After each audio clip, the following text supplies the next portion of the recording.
Mais je voulais aborder, avant de terminer cette émission, ce grand meeting qui a eu lieu hier à Saint-Denis avec le meeting de Jean-Luc Mélenchon, avec notamment ces accusations de suprémacisme portées par Jean-Luc Mélenchon contre le Rassemblement national. D'abord, Rodolphe Kahn, vous êtes auteur du livre Mélenchon, le bruit et la fureur, édition La Nouvelle Librairie. Est-ce que ces accusations de suprémacisme portées par Jean-Luc Mélenchon contre le RN sont-elles justifiées? Et ensuite, Alexander Nikolic. En tout cas, c'est pas la première fois qu'il les profère. C'est un des enseignements de ce meeting, la volonté pour Jean-Luc Mélenchon de sortir, de ces trois blocs aujourd'hui qui paralysent la vie française. Il faut le reconnaître, pour revenir à une situation beaucoup plus claire, et binaire d'affrontement, bloc de gauche, bloc de droite. On sait aujourd'hui, c'est une rhétorique qui revient souvent. Par Mélenchon ou par ses généraux, c'est-à-dire Hitler ou le Front populaire. Ils ont toujours une volonté de grossir comme ça le conflit en France. Et aujourd'hui, ça fait partie d'une des lignes de Jean-Luc Mélenchon. D'ailleurs, son épouvantail, de personnalité à attaquer, elle est assez diverse. Un jour, c'est l'Empire Bolloré. L'autre jour, c'est, une Union européenne. Le lendemain, c'est encore le Rassemblement national. Donc Jean-Luc Mélenchon sort un petit peu comme ça ses chiffons à agiter devant son public, et on le sait aujourd'hui, cet antifascisme, ça fait partie aussi de l'un de ces mythes mobilisateurs. On se souvient de l'affaire Quentin Deroque et du bloc qu'a fait justement la France insoumise autour justement de Raphaël Arnault, qui est revenu à l'Assemblée nationale. Il faut encore le rappeler. Alors la justice devra se prononcer, notamment avec la collusion avec ses collaborateurs dans cette affaire. Mais là, on voit justement une France insoumise qui s'assume, et il faut le reconnaître, c'est quand même un tour de force. Hier, ce meeting, c'était assez impressionnant. C'est peut-être aujourd'hui le seul parti politique, peut-être avec le Rassemblement national, qui peut comme ça faire une manifestation monstre. En quoi c'était un tour de force? En quoi c'est une manifestation monstre? Ils ont été chercher, il semblerait, des gens dans toute la France avec des bus.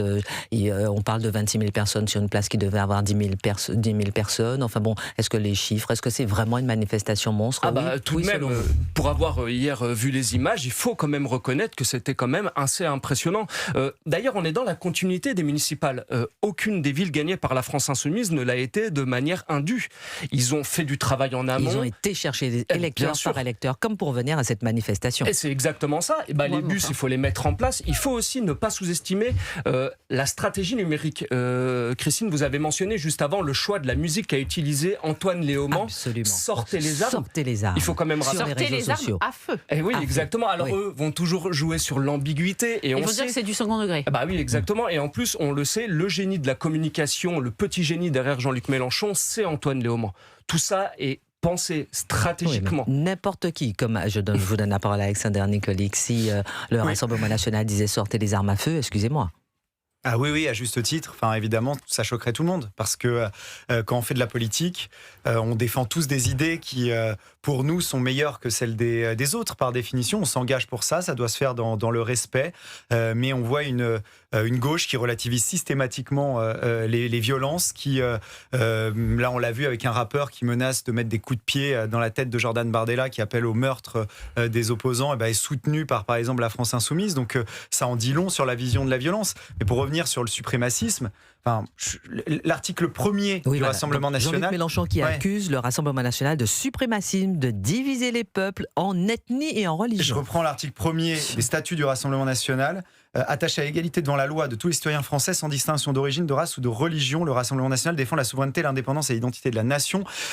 Contrairement à la France insoumise qui, par la voix de plusieurs porte-paroles. On se souvient d'Éric Coquerel qui disait récemment il faut que les élus du 93 aient la même couleur de peau que la population, que les habitants du 93. Qu'est-ce que ça veut dire? C'est-à-dire qu'ils regardent la couleur de peau des habitants de certains territoires et les élus doivent avoir la même couleur. Le Rassemblement et c'est du pur racialisme. C'est du pur racialisme qui débouche. Le racialisme, ça débouche toujours au final quand on fait les différences selon justement la couleur de peau, qu'on ramène l'identité à la couleur de peau, ça se finit en racisme et ça se termine avec certains élus LFI déjà qui ont des propos en disant on fait plus d'enfants qu'eux, on est mieux qu'eux, plus intelligent ou je ne sais quoi. Je crois que c'était Bilongo qui avait dit ça et donc qui clairement sépare les Français selon des origines et des couleurs de peau, et qui tient des propos qui sont racistes. Alexander Nikolic, porte-parole du Rassemblement national, Rodolphe Carr, et ensuite Gabriel Cluzel. Aussi, peut-être faut-il relever le 2 poids 2 mesures par rapport au peuple premier. Par exemple, hier, Jean-Luc Mélenchon s'est adressé à la Nouvelle-Calédonie, à une partie de nos territoires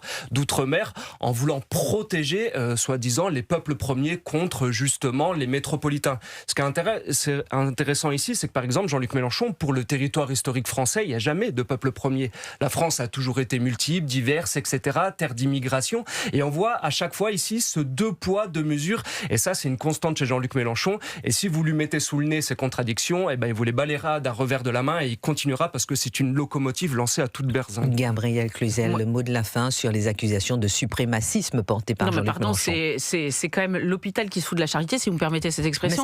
C'est des gens qui passent leur temps, d'ailleurs ce meeting en est la preuve, qui passent leur temps à chacune de leurs interventions à parler de race, de noir, de blanc, de racisé. Donc c'est une obsession. Vous savez, rien n'est laissé au hasard. C'était à Saint-Denis, devant le tombeau des rois, il l'a bien précisé.